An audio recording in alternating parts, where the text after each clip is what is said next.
Tai šiandien matyt galim drąsiai sakyti, kad Vilnius yra informacinių technologijų, išmaniųjų technologijų centras ir pretenduojantis tapti lyderių regione.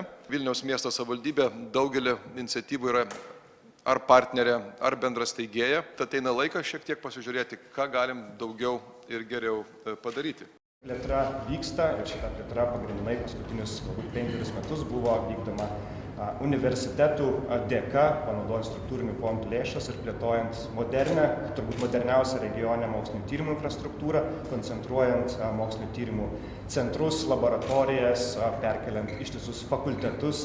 Plėtros planai, tai minėtas mano fakultetas, yra didžiausias technologinis fakultetas Vilniuje ir apie 2000 studentų plus 1500 dėstytojų tyrėjų. Renovuosim senus pastatus ir jau maksimizuosim vertę, jau kurdami naujas darbo vietas, pritraukdami investicijas.